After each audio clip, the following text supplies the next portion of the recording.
SQL plus le login at le serveur.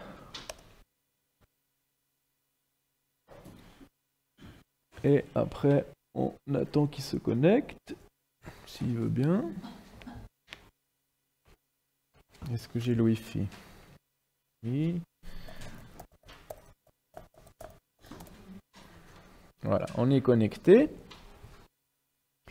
Et on peut donc charger les scripts si on les a dans le même répertoire depuis lesquels on a lancé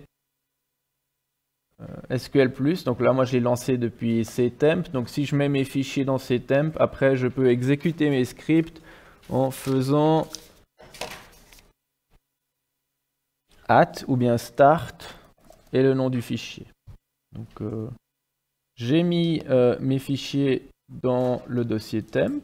Je suis dans le dossier temp. Donc, je vais juste récupérer le nom du fichier.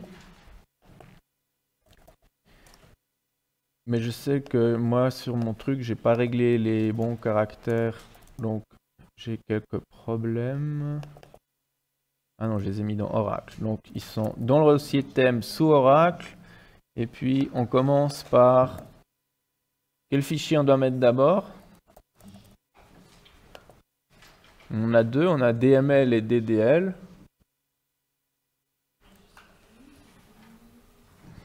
Qu'est-ce qu'il faut faire d'abord? Il faut faire des insert ou des create? Si on les ouvre dans Notepad++, on a un qui contient des create tables et l'autre contient des insert into. Donc d'abord, il faut créer ma structure. Donc je vais utiliser les instructions create table qui font partie du langage de définition des données. Donc, hop. Et puis, ça va exécuter nos fichiers. Ça nous dit bien créer, les tables ont été créées. Et après, on peut faire la même chose avec le fichier DML. Par contre, moi, je vais le faire dans SQL Developer parce que je sais que j'ai des problèmes d'accent. Mais pour voir que c'est exactement la même chose, donc je colle tous mes trucs là-dedans. Et puis dans SQL Developer, on a un deuxième bouton là, exécution script. Et si on appuie sur celui-là, ça va exécuter toutes les lignes qui sont dans notre système. Et puis ça va donner le résultat dans une console un peu comme si on l'avait fait sous SQL Developer, sous SQL+. Donc on se retrouve avec les row inserted et puis ça a bien fonctionné. Par contre sur SQL+, si des fois il fait des messages d'erreur à cause des accents. Donc ce qu'il ne faut pas oublier, on verra le deuxième semestre pourquoi, c'est d'enregistrer quand on a inséré des données. Donc il faut cliquer sur le petit vu là, dire ok, ce qui a fonctionné, je veux le garder. Donc on appuie sur ça, ça fait un commit, on verra donc le semestre prochain. Mais comme ça, si vous avez quitté et puis qu'à la question vous avez répondu non, et que vous retrouvez avec des tables vides, c'est à cause de ça. Donc là, on les a enregistrés. Oui. Moi, j'ai ici SQL+, c'est le premier fichier, le fichier create, ça m'a créé les tables. Quand j'allais dans SQL Developer, les tables existaient. Et après, j'ai exécuté dans SQL+, le fichier de ajout des types là, que je retrouvais dans SQL+, mais par contre, ça n'a pas été synchronisé dans SQL Developer. Ouais, parce qu'il y a une notion de session justement qu'on verra plutôt au semestre prochain. Donc ce qu'il faut faire, c'est enregistrer la session. C'est pour ça qu'on a ce truc-là. Et puis si on regarde, je ne sais pas s'il y a la bulle d'aide, non, elle ne veut pas s'afficher. Ça vous met commit. Donc en fait, dans SQL+, c'est la même chose que de taper commit. Et puis ça va en fait dire enregistre et puis met à disposition de tout le monde les changements. Donc ça fait partie de cette troisième catégorie de mots-clés qu'on avait listé rapidement, donc le contrôle de données, où en fait on peut enregistrer et puis revenir en arrière sur certains nombres d'opérations. Mais On va essayer de le moins possible utiliser ça, on va juste faire nos trucs. Si on quitte SQL développeur, et généralement il nous demande, vous avez des choses non committées, voulez-vous les committer, et puis vous mettez oui, et puis tout va bien. Par contre, le risque, c'est si vous avez fait des choses, vous perdez la connexion, bah, des fois, il va considérer ça comme un échec et pas tout sauvegarder.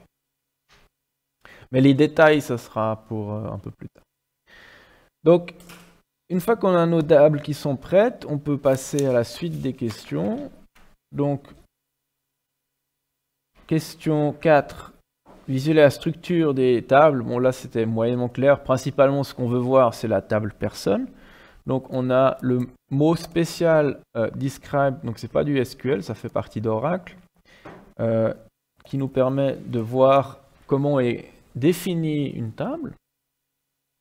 On a donc la table personne qui contient un numéro qui est note nulle, un nom, une civilité, un métier, un lieu, une taille, une couleur des yeux et une date de naissance. Donc ça correspond bien au script. Si on va voir le script, est-ce que il était défini comme ça? Oui, c'est exactement comme ça que c'était défini.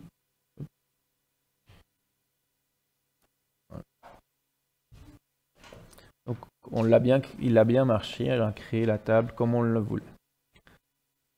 Pour afficher le contenu de la table, par contre, qu'est-ce qu'on doit faire? Comment est-ce qu'on affiche le contenu d'une table?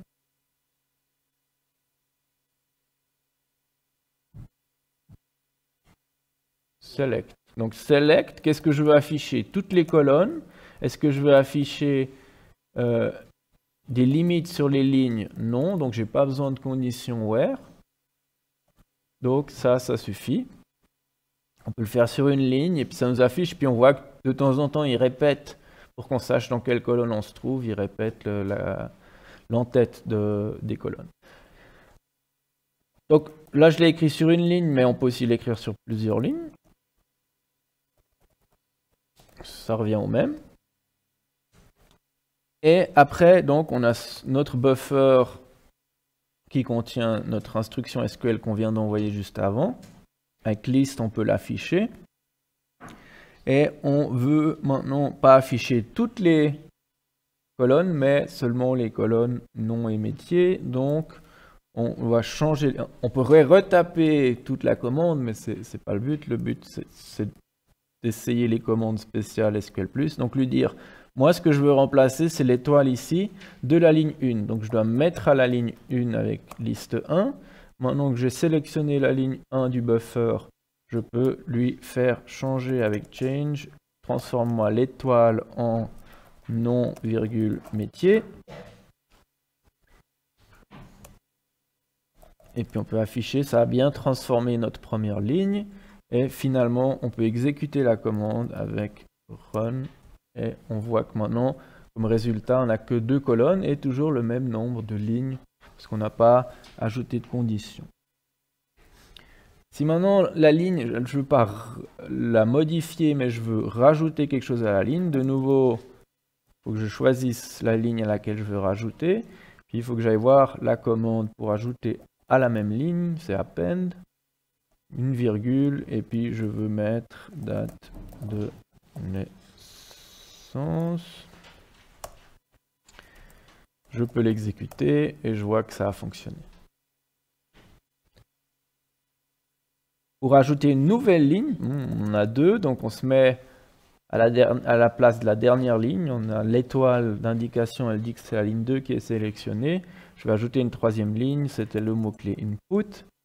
Et ce que je veux rajouter comme ligne, c'est where couleur des yeux est égal, on peut mettre un espace, c'est égal à bleu. Et là, il faudrait savoir comment est-ce que bleu est écrit dans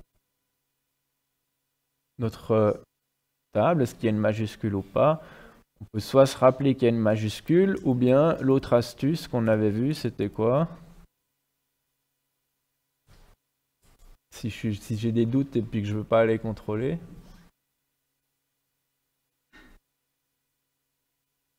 Qu'est-ce que je pourrais faire? Si je sais pas comment c'est stocké là-dedans, Et je peux pas aller, j'ai pas envie d'aller choisir, de voir. Et puis peut-être que j'ai un doute. Peut-être des fois il y a quelqu'un qui va se tromper et puis je veux que ça marche quand même. Donc il faudrait que je puisse comparer sans que les minuscules et les majuscules jouent un rôle. Qu'est-ce qu'on peut faire?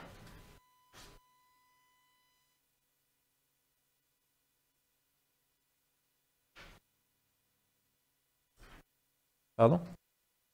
Un ou? Ouais, mais si tout d'un coup c'est la personne elle a mis un E majuscule, si je mets toutes les conditions ou, ça devient.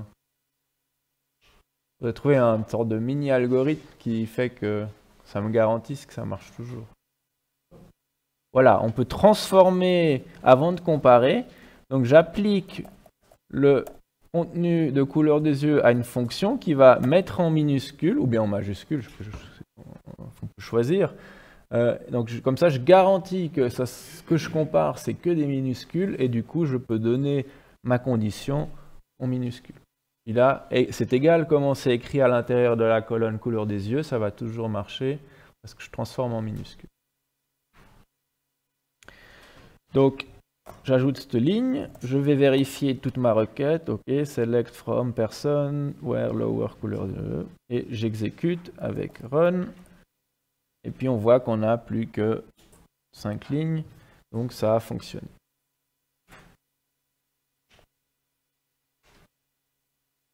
Si je veux enregistrer cette requête parce qu'elle me plaît, je fais save et le nom de la requête, par exemple, nom, alors c'est quoi? Nom, métier, yeux bleus, .sql, et ça va l'enregistrer dans un fichier texte qui se trouve dans le même répertoire depuis lequel j'ai lancé SQL+. Moi, je l'ai lancé dans temp. Donc, si je vais dans mon temp et puis je vais ouvrir le fichier dans Notepad, c'est bien ce que j'ai écrit qui va s'afficher.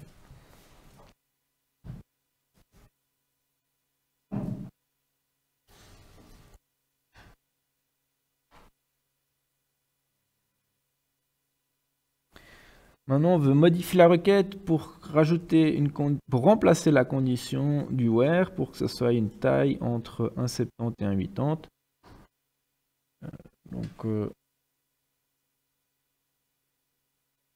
Bon, là, il y a trop de changements, donc on peut la réécrire entièrement. On select toutes les colonnes. From person, where, taille, between 1,70 and 1,80, order by taille, et puis point virgule, ça va l'exécuter directement. Ça fonctionne. Donc l'affichage des dates, ça dépend du système comment c'est configuré. Des fois ça le met comme ça, mais ça peut aussi le mettre dans un autre sens à l'américaine. On verra la semaine prochaine si on fera les dates, comment est-ce qu'on fait pour changer l'affichage. Et puis, donc pour exécuter directement la requête depuis le fichier, on pourrait faire le nom du fichier et ça va le charger et l'exécuter.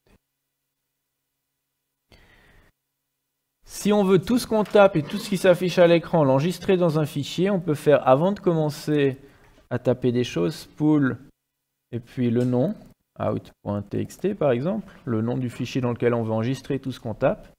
Donc une fois qu'on a fait ça, tout ce qu'on va faire, si je fais list et puis que je fais run, ça va l'enregistrer dans le fichier, mais pour qu'on puisse après avoir le contenu du fichier, il ne faut pas oublier en fait de fermer, il ouvre en fait une connexion vers ce fichier, puis il faut le désactiver avant de sortir, donc on fait spool off, et après on peut aller voir notre fichier, et on voit que c'est effectivement tout ce qu'on a vu à l'écran qui est dans le fichier, même le spool off.